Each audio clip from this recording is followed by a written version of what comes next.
Okay, welcome back. Here's part 2 about the Lien Protocol. Remember in part 1 we talked about with the Lien Protocol how the attempt is to build a stable coin that doesn't require the over collateralization that Maker requires for DAI. So we, if you'll remember, let's say again I have my 1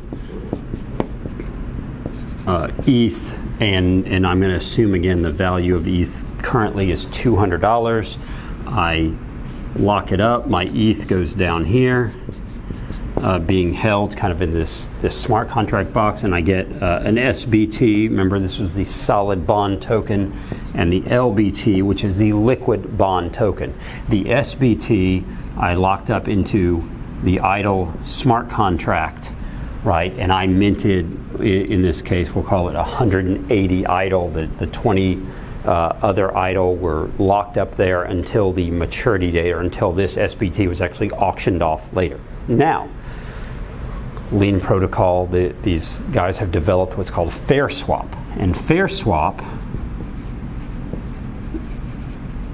is the marketplace where I can go sell my liquid bond token. Now remember, this liquid bond token in particular has a strike price of 200 and a maturity date 30 days out. Okay, so that basically says in 30 days we're going to look at the price of ETH. If the price of ETH at that point, again using Chainlink as the oracle, if the price of ETH is, let's say, $250, then this SBT will get paid 200 divided by 250 times the 1 ETH that I locked up in it. Okay, and in this case the SBT is going to get 0.8 ETH to the SBT. Now the LBT is going to get the rest. So the LBT is going to get the rest of it. So it's going to get 0.2 ETH in this case, again coming out of this contract over here. So when I mint both of these, when I create both of these, the LBT is a way that I can offload that risk and volatility. Someone else can come purchase that.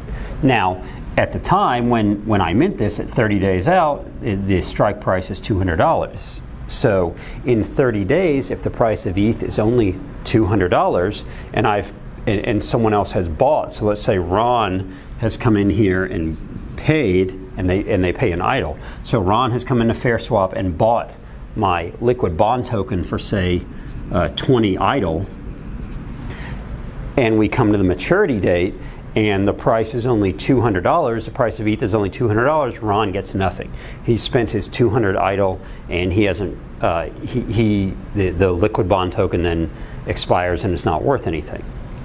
Now, if we get to maturity date and the price of ETH is $250, Ron now gets 0.2 ETH, and 0.2 ETH in that case is worth $50, so he turned his 20 into 50.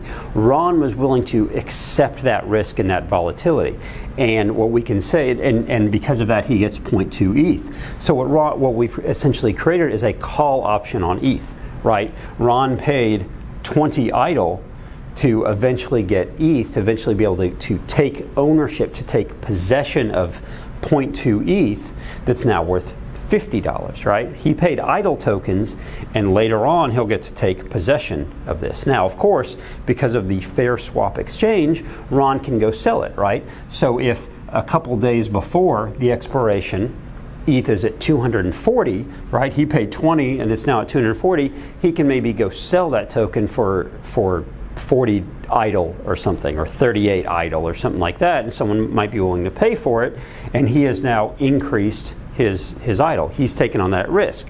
But I, as the original person who put in the ETH, created the 2 tokens, I've gotten away from the risk. So let's say I just need the idle tokens. I need to transact in some sort of stable coin, and this is the one I've chosen, so this is why I've done it. I've said, look, I don't want to deal with the volatility of the price of ETH.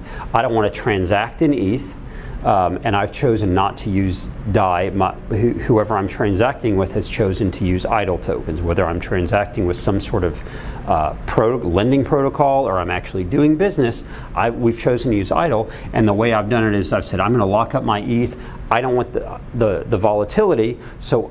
And I might want to, make a little extra here. So I am going to lock up my ETH and take the volatility out. Ron might be someone who says, no, I'm playing this, and I want to be able to kind of leverage my money, and I think the value of ETH is going to go up, and because of that, I'm going to spend 20 idle to buy this LBT. This is essentially a call option, is what it ends up being, and in 30 days. If the value in this case, ETH is above 220, then Ron makes out, right? Because the value of his of the ETH that he receives is worth more than $20 at that point. If at that point the value of ETH is $200 or less, Ron receives nothing. If the value is say 210, in this case, he would get 0.1 ETH, right? So Ron is taking on that volatility. So remember, in the case of MakerDAO and DAI, that volatility is taken in by the smart contract to say actually it's taken in by me as the ETH holder to say, I'm going to over collateralize. I'm going to put in 150, 200, 300% collateral to get my DAI back. So if there's volatility, I'm taking on that risk. Okay, and I'm willing to take it on to be able to use that stablecoin. In this situation, I'm saying I don't want to take on that risk in order to be able to mint and use that stablecoin. I'm going to hand it off to someone else. And the guys at Lien Protocol have basically said, okay, we're going to give you the mechanism to do that. And that mechanism is we're going to create two tokens. This one is for volatility. This one is for stability. Okay, and you can sell the volatility risk to someone else who's willing to take it. Okay, and that's what FairSwap has become. So you have those that just want the stable coins, you have those that and just want the stable coins and need the stability, and you have those that are willing to take on the volatility, take on the risk, and maybe leverage their money by buying what is essentially a call option on ETH, in this case, in the form of the liquid bond token. So I hope that makes sense. This is the Lien Protocol. It's a new stablecoin that's coming out. They have a few white papers which we'll link to. Please go read those because, again, as usual, we don't get overly technical with the math involved, the algorithms involved, but they're all in the paper. Now, what they've also done in their latest white paper is they've actually stress tested it. So you can look at the stress test. They've stress tested it based on different statistics to see what happens in the cases of say, the Black Thursday and such. What would actually happen to the value of the tokens? When would those emergency auctions kick in and start auctioning off the SBTs earlier than 24 hours before the maturity date?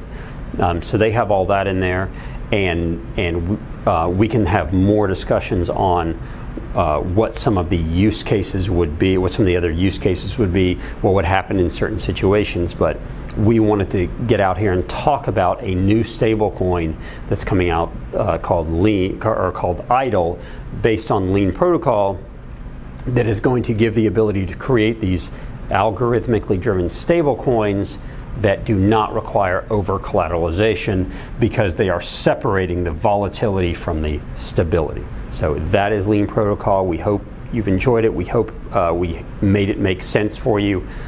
Subscribe to the YouTube channel. Check us out on the internet, Interaxis.io. You can send us an email, info@Interaxis.io, and on Twitter @Interaxis8, number 8. We hope to see you soon and in more videos.